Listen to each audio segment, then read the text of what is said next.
What's going on, everyone? Welcome to my recap, review, and analysis of ReZero Season 2, Episode 13. There's a lot to unpack in this episode, so let's not waste any more time. Cue the intro.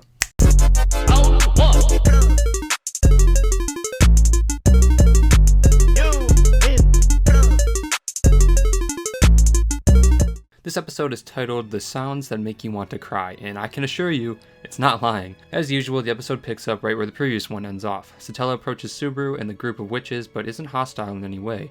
In fact, she seems like a totally different person from how we've previously seen her.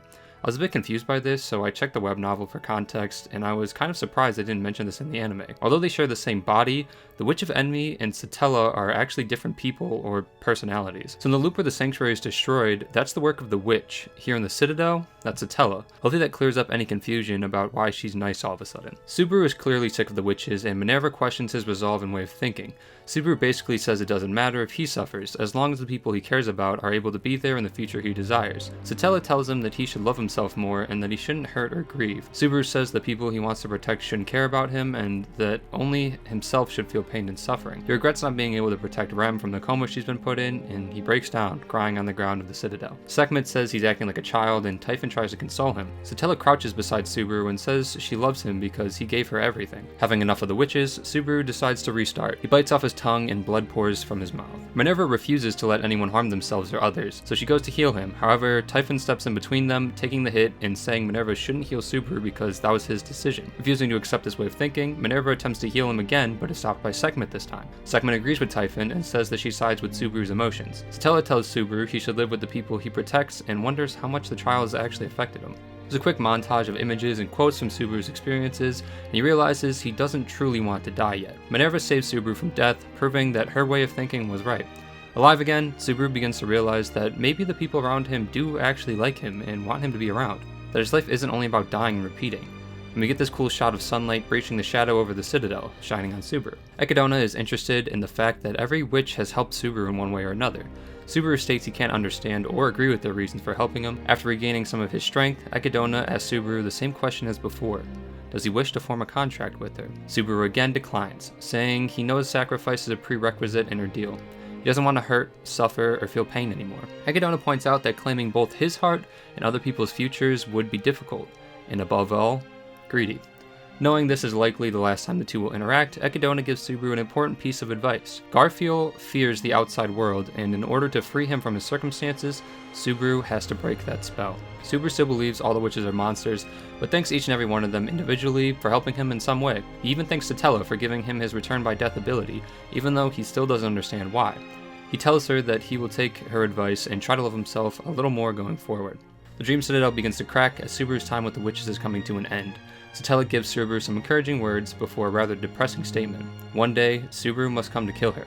Subaru responds in a pretty badass way by saying, "I swear, I'm going to save you." After scaring every viewer into thinking the episode was over by showing the end title, we're back to reality. This time, Subaru wakes up outside the Citadel. Turns out, Patrash dragged Subaru out since he seemed he was in danger. Since she isn't qualified to take the trial, she took damage upon entering, but pushed through the pain in order to save Subaru.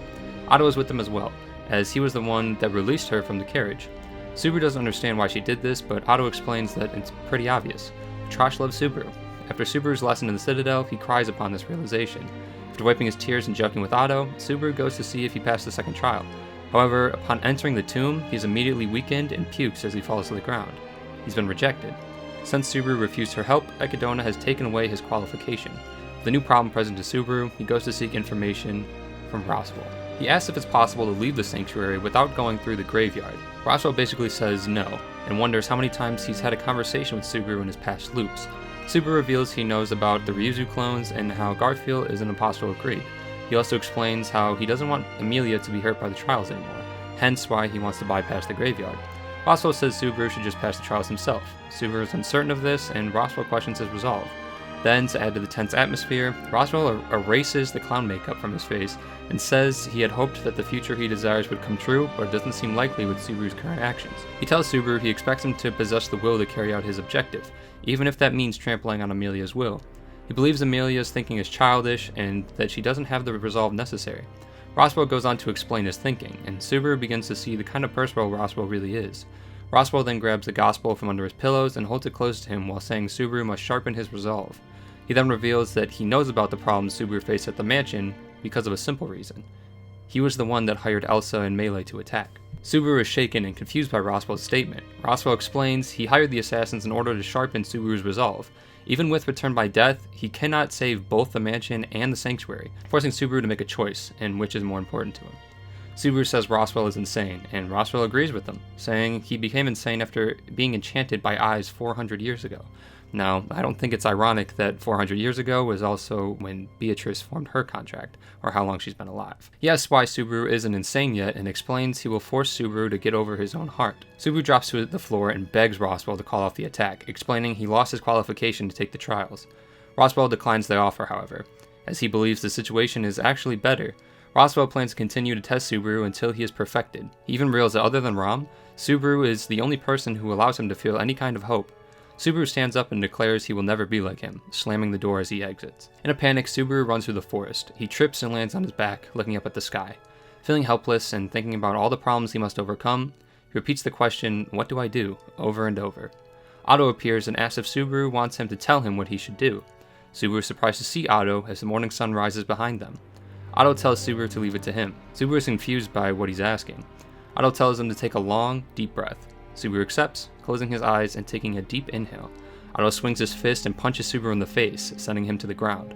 Otto tells Subaru to stop trying to put on a tough front around his friends. The two stare at each other for a brief moment, and the episode ends, concluding Part 1 of ReZero Season 2. I think that was truly a really great conclusion to the first half of Season 1. This episode didn't really have a whole lot of action or death or anything like that, but it did what every good series should do, and it left us wanting more. We learned a little bit more about Satella.